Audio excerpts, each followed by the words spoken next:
Hello बच्चों, कैसे हो आप सब। उम्मीद करती हूँ आप सब अच्छे से होंगे और खूब मन लगाकर पढ़ाई कर रहे होंगे।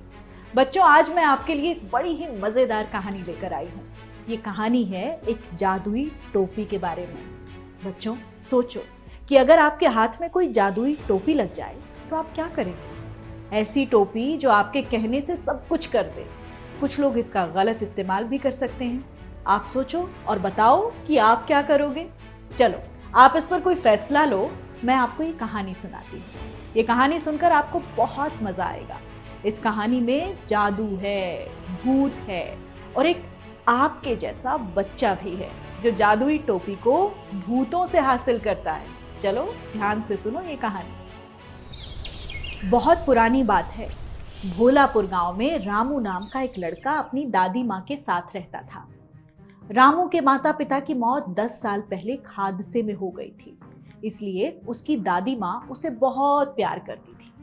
अपनी दादी माँ के इसी लाड प्यार की वजह से रामू धीरे धीरे बिगड़ैल हो गया। रामू उम्र में भी बड़ा हो गया, लेकिन वो कोई काम नहीं करता था। वो बस पूरे दिन गांव के लोगों को अपनी शैतानियों से परेशान करता था।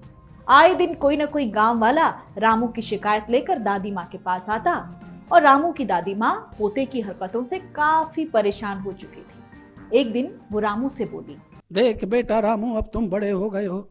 काम धंधा करने की बजाय तुम बस दिन भर लोगों को परेशान करते रहते हो। इसलिए जाकर अपने लिए कोई ढंग का काम ढूंढो, और जब तक तुम कोई काम नहीं ढूंढ लेते तब तक तुम्हारे लिए इस घर के दरवाजे बंद हैं। ये कहकर रामू की दादी माँ ने उसे घर से बाहर निकाल दिया।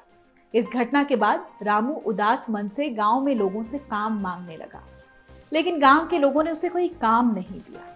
इसलिए उसने गांव के बाहर जाकर काम ढूंढने की सोची। काम की तलाश में घूमते घूमते रामू एक जंगल में जा पहुंचा। रात बहुत हो चुकी थी, इसलिए रामू ने जंगल में ही रुकने का फैसला लिया। जंगल में उसे एक पुरानी हवेली दिखी। रामू ने वहीं रात बिताने की सोची और वो हवेली में चला गया। हवेली में पहुंचते पहुंचते रामू को ढेर सारा स्वादिष्ट खाना दिखा।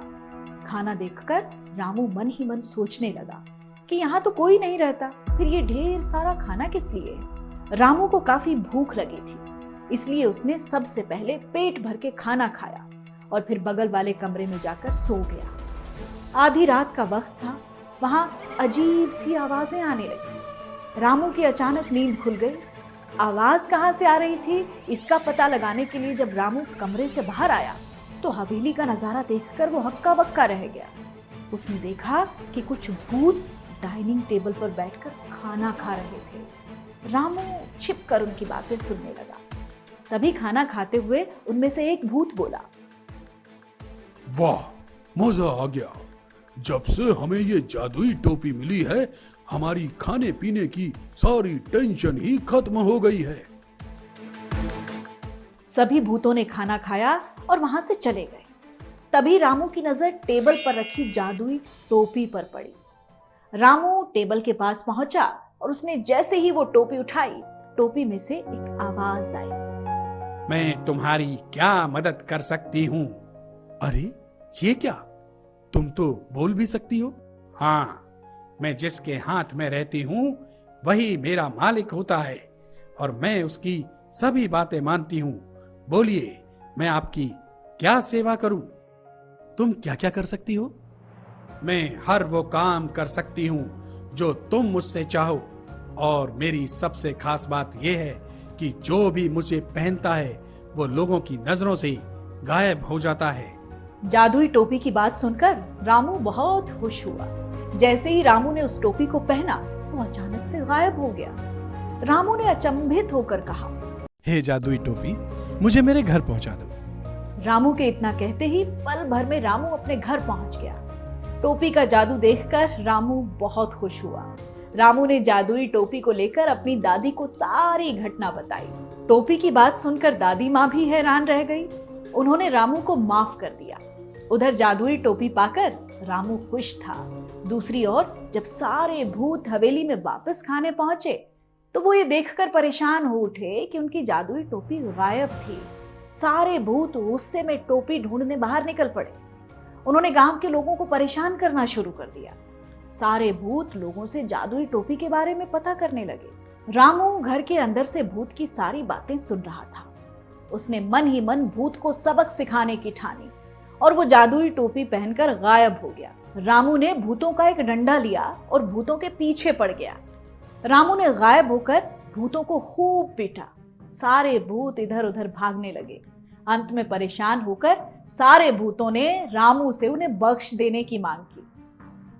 रामू ने माफी मांगने पर सारे भूतों को माफ कर दिया और उन्हें आदेश दिया कि फौरन गांव छोड़कर चले जाएं।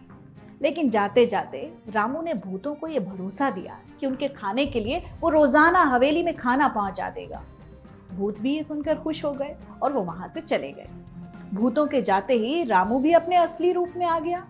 ये देखकर गांव वाले रामू से बहुत खुश हुए।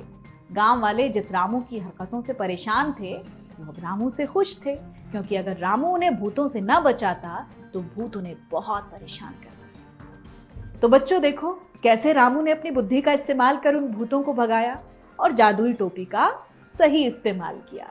इस कहानी से आपने क्या सीखा? यही ना कि कैसे हम अपने जीवन में अपनी बुद्धि का इस्तेमाल कर कामयाब हो सकते हैं। और दूसरी बात, अगर हमें कोई बड़ा पद पावर मिल जाए तो हम उसका गलत इस्तेमाल ना करें, बल्कि उसका सदुपयोग लोगों के हित में करें। इससे लोगों का भला होता है और हमारे लोगों का प्यार मिलता है, जैसा कि इस कहानी में रामू ने किया।